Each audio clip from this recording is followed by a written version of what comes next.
13 degrees today, maximum 18. It must be about 17 now, I think. And sunny periods. I'm tempted to suggest that we should go outside and conduct this Proverse session under a tree. I think that would probably be going too far, tempting fate too much. Mine's quite windy. Still, it may be now time to cast aside our long johns, defined in one online thesaurus as body garments with long legs, worn under your outer clothes to keep you warm, and sometimes referred to as French knickers, bloomers, bodices, bodysuits, boxers, drawers, falsies, teddies, thermals, and thongs. Well, we can get rid of all those, fortunately, particularly in this very nice, cosy room. This is not supposed to be about the advantages and the disadvantages of different kinds of underwear. Neither is it fictitious. In contrast to the other interesting Proverse presentations already made, or to be made, in this excellent shop, Dimmock's Books and Cafe. I will not be presenting a novel, or a biography, or a collection of short stories, or a play script, and although I've entitled this talk Steps to Paradise and Beyond, it has nothing to do with the next world, whatever and wherever that might be. Neither is it an autobiography, but rather an introduction to a relatively unique and still thriving educational institution named the East-West Centre. I begin with a reference to the preface of my book, Steps to Paradise and Beyond, which has a preface by the present, although shortly to be outgoing, president of the East-West Centre. I worked at the centre for 9 years, from 1971 to 1979, before coming to Hong Kong to take up an educational position with the Hong Kong government. As the president of the East-West Centre points out in a preface to the book, Hawaii is a paradise-like venue and an inspiration to trans-Pacific collaboration.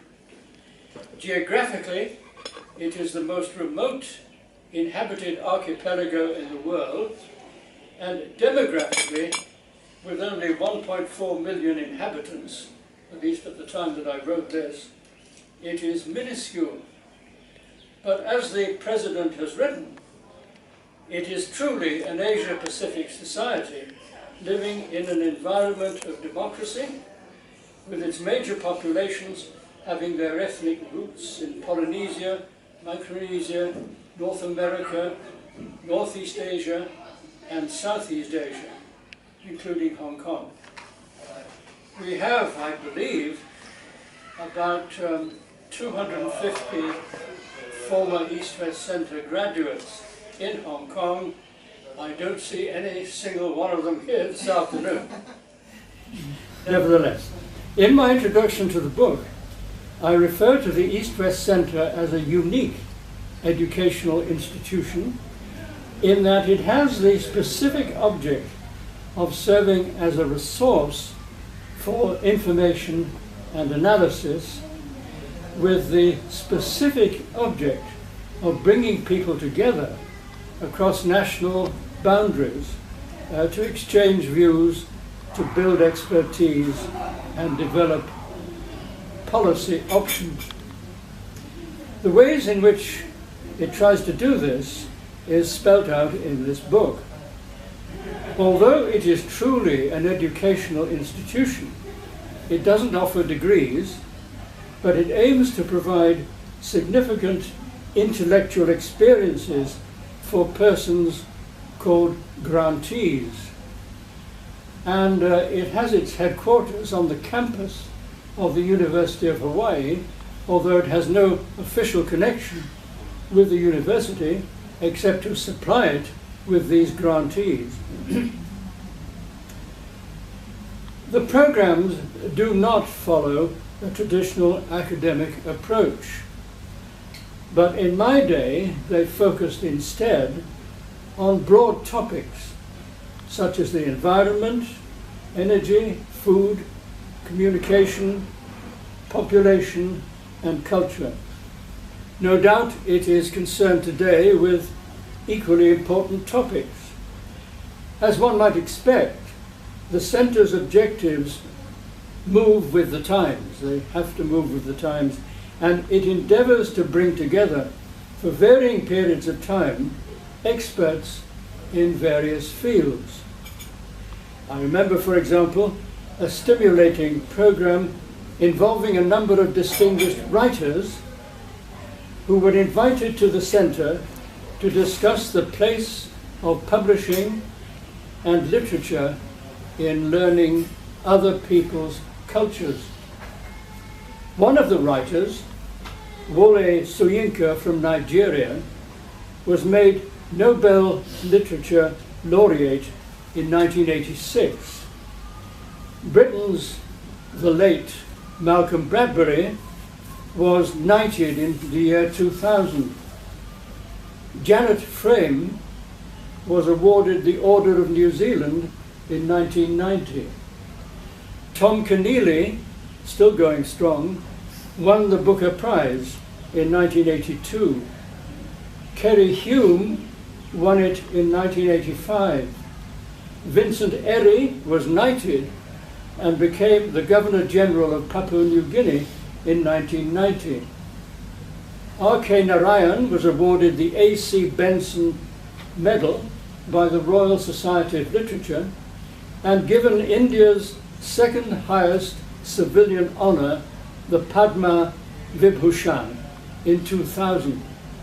The same honour was accorded to Khushwant Singh in 2007, and in 2001 Albert Wendt was made a Companion of the Order of New Zealand. So this was a very distinguished group of scholars who came together at the East-West Centre to debate, to discuss, to exchange ideas. So the East-West Centre and the Culture Learning Institute, which was my institute, were academic institutions, but this did not prevent their developing programs that came outside the customary definitions. So, for example, the Culture Learning Institute gave some support to what became known as the Hokulea Project. Chapter 23 in this book is about a vessel, a ship, named Hokulea. This was a replica of an ancient Polynesian double-hulled canoe launched by the Polynesian Voyaging Society on the 8th of March 1975. The Hokulea is an exact replica of an ancient sailing canoe. She did benefit in her construction from modern materials such as fiberglass and plywood and resin. However, she has, and I say has and not have, no engine, and she must rely on her twin masts, her jib, and a long paddle with which to steer. The main purpose of her first voyage from Hawaii to Tahiti in 1976 was to demonstrate that it's possible to navigate over 6,000 nautical miles by using Polynesian navigational methods, and without the aid of compasses, charts, or any other instruments. Its secondary purpose, at least for the Culture Learning Institute, was to draw attention to the cultural interactions of those involved in the construction and the journeys of the vessel during its first voyage. I have to say that during that voyage, a fist fight broke out between two of the people on board. That was one interesting development. Another was that when it first began to sail, bags of marijuana were found on board. They had to go overboard. This caused some resentment among the crew. So it was a very interesting venture, but it worked. It proved that you could sail 6,000 miles in this kind of canoe, and that's what they did by simply using the stars and so on to navigate. Its second purpose, as I've said, was to draw attention to the cultural interactions of the people who were sailing it. Well, despite the passage of time, this was 1976, this canoe, the Hokulea, is still in use some 50 years after it was first launched. And yes, it did make it to Tahiti from Hawaii, and the beaches were crowded with thousands of people to welcome it after its voyage was over. However, the navigator, a very distinguished Micronesian, said, when all this was over, all the fuss was over, "I don't like the crew, I'm never going to sail with it again, you can take the canoe back to Hawaii yourselves." And it fell to the number 2, who was a British navigator, to have it steered back to Hawaii. So there are stories within stories. Quite interesting. Well, at the time I was at the centre, I had the privilege of working for a time with some very outstanding scholars and personalities. 3 of these come immediately to mind when I reminisce, which I do quite often. The first was a man named Harrison Brown, not a very distinguished name perhaps. Harrison was a scientist who played a significant role in the Manhattan Project. This project was to establish by the American government an atomic bomb. Harrison worked at one of the research centers, the Clinton Engineering Works, which were later renamed the Oak Ridge National Laboratory. One of his principal concerns was to try to extract plutonium from uranium, whatever that may mean. Eventually, they managed to produce gram quantities that were sufficient for use in the bombs that were exploded over Hiroshima and Nagasaki. When he worked at Oak Ridge, Harrison would have been unaware, I'm sure he was unaware, that 2 KGB agents worked in the same complex. One of these was a man named Russell McNutt, who was never denounced and lived unmolested until he died at a golf resort in North Carolina in 2008. But if you might like to look him up when you go home, Russell McNutt. And there's an interesting description of what he did and what he should have been doing. After the war, Harrison became alarmed and visibly upset by the research that he and others had conducted and its consequences. And so he wrote books, he traveled throughout the United States and other countries, explaining why the bomb had been made and the fearsome consequences that happened after it had been dropped. And he wrote about this in a book called Must Destruction Be Our Destiny, and another book called The Challenge of Man's Future. He was a pessimist. I got to know him reasonably well, and he never really became optimistic at all. Basically, he thought that we are all doomed, and if we're not doomed today, if we continue with this kind of game, then we will be doomed tomorrow, but certainly we are doomed. A bit depressing. Nevertheless, there he was. I think he must have contracted some respiratory problem when he was working in the plutonium or whatever it was, and he passed away very shortly after I left the East-West Center. The second person on my list is a Japanese gentleman, very nice gentleman, called Nagai Michio. In early 1975, I visited the Diet Building in Tokyo to reminisce with Mr. Nagai. What was interesting about that was that I left my hotel, I went to the Diet Building, I saw the guard, I said, well, I'd like to go and see Mr. Nagai. Oh yes, no problem, just take the lift. No security whatsoever. Anyway, I met him.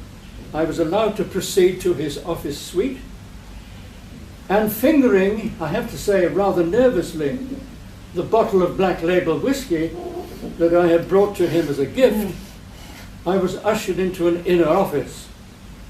Shortly afterwards, Dr. Nagai emerged, clad only in his undergarments.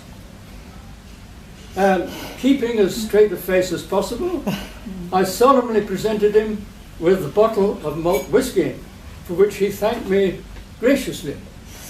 He then proceeded to place himself in the hands of two fussy assistants who dressed him in robes appropriate for a minister.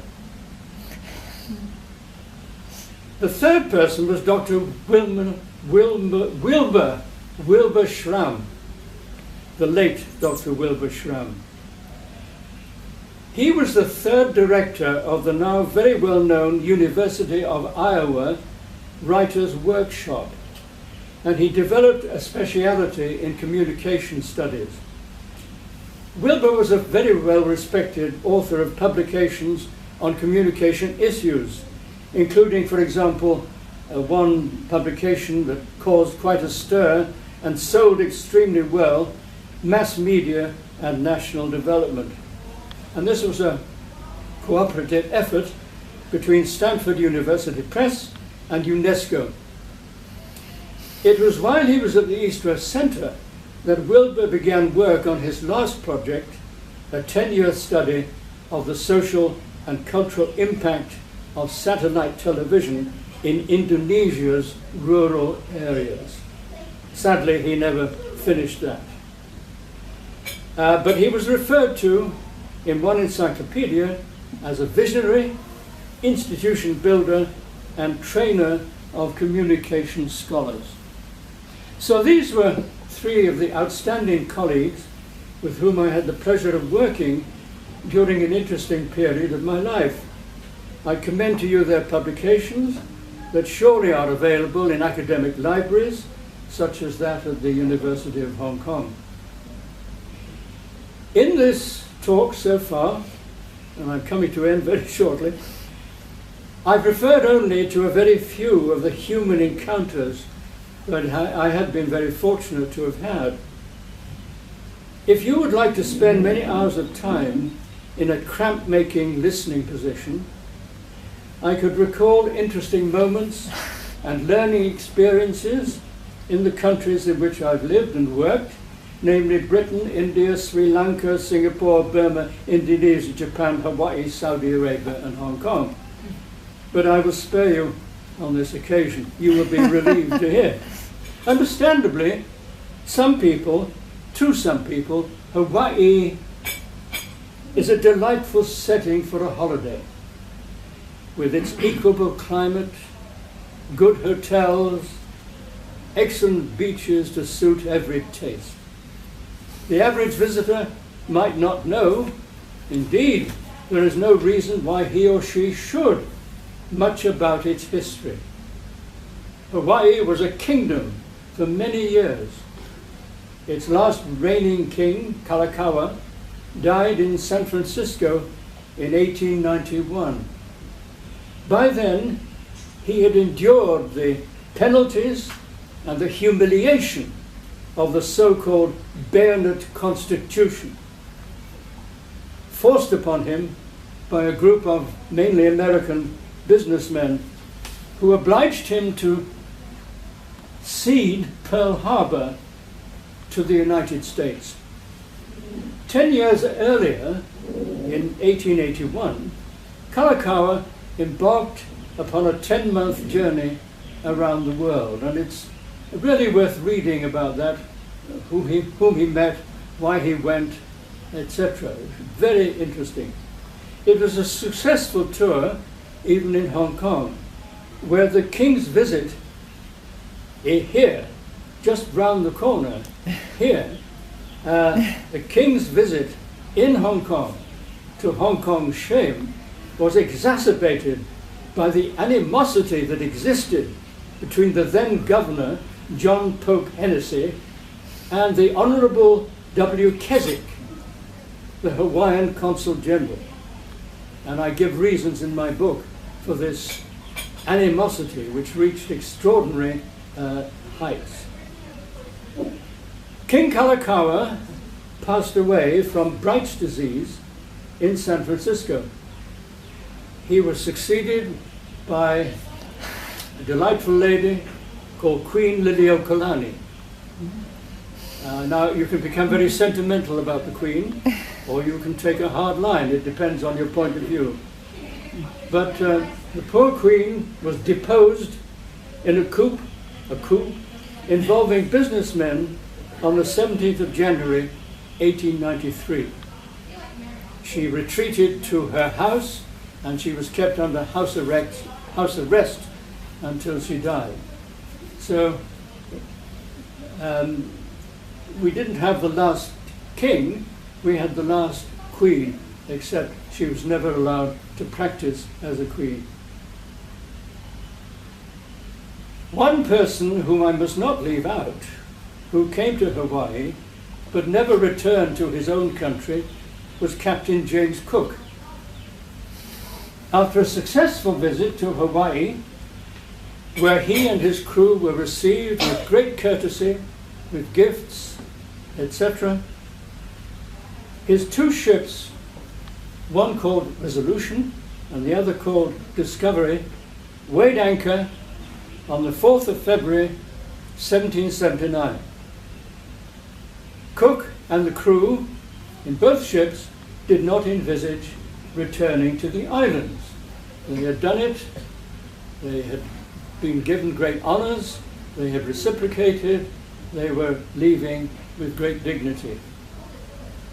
Unfortunately, a gale damaged the Resolution's foremast so badly that it became necessary to seek shelter as soon as possible, and the ships were forced to return to the islands. And Discovery also had suffered some damage. The reappearance of the two ships caused consternation among the islanders. Cooke, the god of war, had taken the place of Lono, the god of fertility, and these strangers, these weird people, were coming back on these strange ships to our islands. They had gone, now they've come back. They should not have come back. So the consequences of this were fatal to Captain Cooke and to 4 of his men. I feel a bit sorry for the 4 men because they never get any publicity. There is never any follow-up in the histories about these 4 men. It all goes to Captain Cooke. But there we are. Cooke was stabbed in the back on the beach as he turned to give an order to order some of his small boats to come in. Well, he was murdered, in other words, and a few days after the murder, a group of men came to the beach in procession carrying sugar canes, breadfruit, taro, and plantains. These were peace offerings. They were accompanied by 2 drummers and displayed a white flag. A man named Epo presented Cooke's Lieutenant King with some of Cooke's bones, wrapped in a large quantity of fine new cloth and covered with a spotted cloak of black and white feathers. Well, I speculate in this book that Cooke's murder was not quite a crucifixion, But if we accept the theory that the Hawaiians had accepted Cooke as their lono, then they had struck down their god. I've never said this in my visits to Hawaii, incidentally. It might not be appropriate.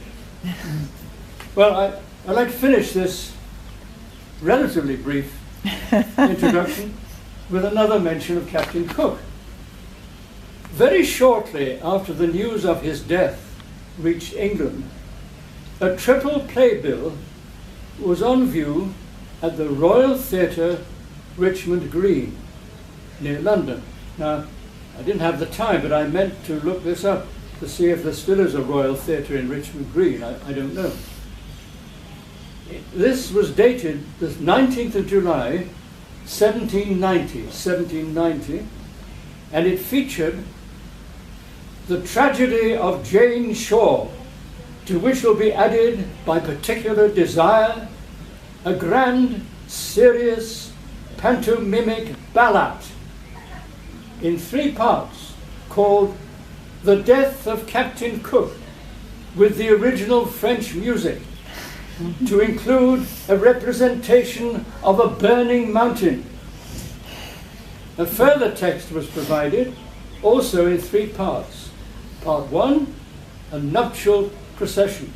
Part 2, the arrival of the Resolution and the assassination of Captain Cooke. Part 3, a representation of the naval and military honours observed on erecting a pile to the memory of Captain Cooke by the officers of the Resolution. That wasn't bad, really, considering it was such a short time afterwards. And this was very, very many years before the invention of radio and films and television and all the rest of it. Well, in this talk, I've referred only to a few of the human encounters that I've been fortunate to have had in different countries.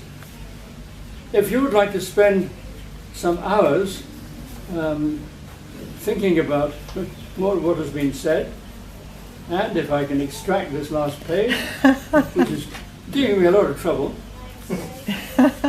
if you would like to spend the time in, as I said earlier, in a cramp-making position, you may like to read a book called Footfalls Echo in the Memory, which is the book that preceded this book, which is called Steps to Paradise and Beyond, which describes some of the interesting moments and learning experiences in the countries in which I've lived, had the privilege of lived and worked, as I've said earlier, Britain, Sri Lanka, India, Singapore, Burma, Indonesia, Japan, Hawaii, Saudi Arabia, and Hong Kong. But I will spare you this afternoon on this occasion. Thank you very much. Thank you very much.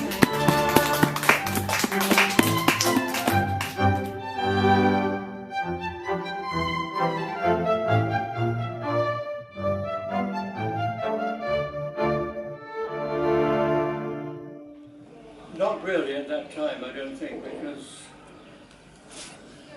Japanese are very important and a very significant part of the community. No, I don't think so. There were many people who were sort of half Japanese, some people who were directly in line, but I don't think so at that time. No. In fact, the East-West Centre encouraged scholars, practitioners of various kinds to come to Hawaii, which they did regularly. There was a little bit of awkwardness when we had the 2 parts of China who were there at the same conference. So we had that part of China and we had that part of China. That was very interesting. But that was handled quite well. They didn't really meet. They didn't come into conflict with each other. But by that time, Hawaii and Japan was very much part of the center. In fact, the Japanese presented a rather splendid monument, which is there in the ground. And of course, very many of the Hawaiians are descendants of the original Japanese settlers who came to work in various industries, largely sugar.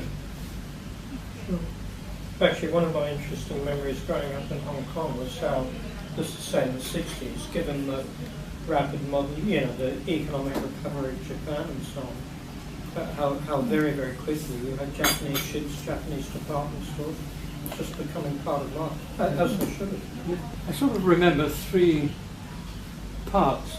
The first part, or rather, you had the group of people of Japanese ancestry, whom I would put in the first part, who perhaps supported Japan in its invasion, because they were still almost part of Japan itself. But then you've got the second and the third, and that gradually that faded. Why did I go? Mm-hmm.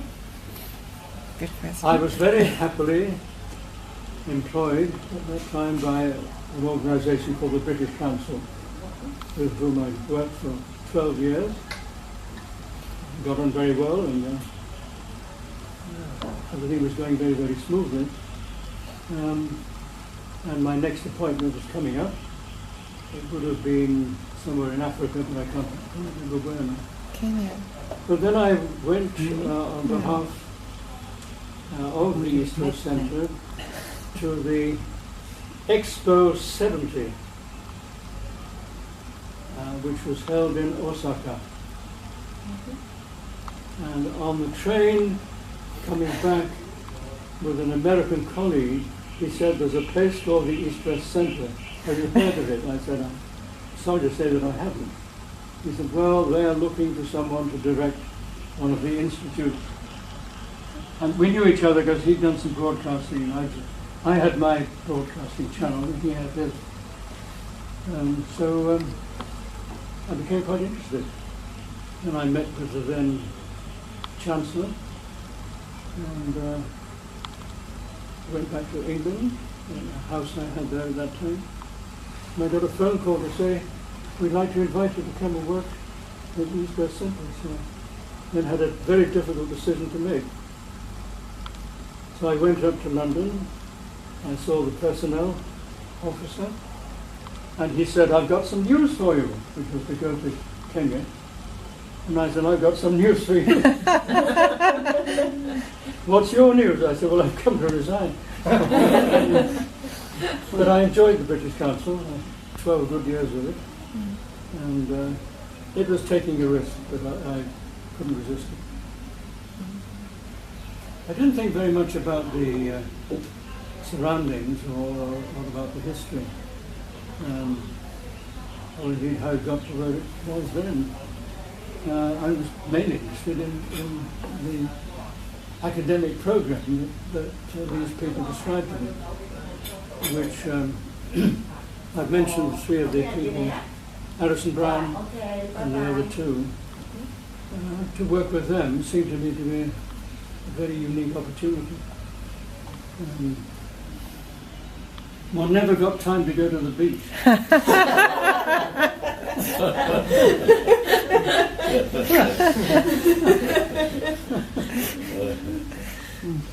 So in other people words, work lot all of the work. time. A lot of work. You travelled a lot, didn't you? Yes, I had to do a lot of travelling on East-West Centre business in the Pacific, in Asia, Burma, Indonesia, Japan, all over the place. That was very interesting. We had one, I remember one visit to the islands, the various islands. I went with three companions, three other people from the centre. And the first place that we stayed in, the name escapes me for the moment, Samoa, American Samoa. One of our party contracted some germ over lunch.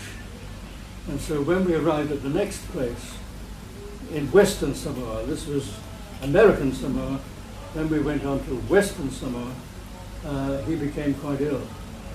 But we were invited by the head of the education department to go in 2 motor cars to visit the island, all of it.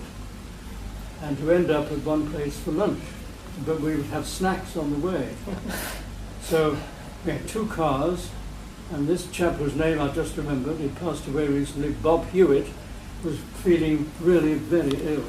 Nevertheless, he had to come. And we stopped at the first place. They gave us banana sandwiches. We stopped at the next place. They gave us some poi. We stopped at the next place. So we were consuming all the way. And he got greener and greener Oh, poor guy. until eventually we arrived. And we then had a full-scale Samoan meal. He managed to get through it, and the rest of us did. We weren't afflicted. And then the time came for us to return. We had these 2 cars, and he got into his car, and I got into the same car. And just before we left, someone came along with a dead pig and put it on the back seat. This was a gift offering. Was it cooked there, presumably? A was cooked it? Yeah. pig, yeah. I mean, you don't always have a cooked dead pig. So he went, I don't know whether he would go beyond being green, but he went very, very, very green indeed. Yeah. It was founded in 1960 Yeah. after a meeting between the governor of Hawaii, who was quite well known to and knew quite well the governor at that time. And so the president. So that they met together and decided that for various reasons, some of them political, it might be a good idea to have this kind of organization, which would bring people from many different countries in Asia to study for degrees, master's degrees and doctorates at the University of Hawaii. But at the same time, it would run its own program, and they would be obliged to participate in that program. So it was set up, there's no doubt, for political reasons. But it has been very successful, and I didn't find that the politics intruded particularly. It's very active. Of course, it's very different because you can't stand still. So they don't have the institutes anymore. So there is no, mine was called Cultural Learning Institute, that doesn't exist. The Population Institute doesn't exist. The Resource Systems Institute doesn't exist. So that they, for various reasons, they had to dissolve them. But it's still quite active.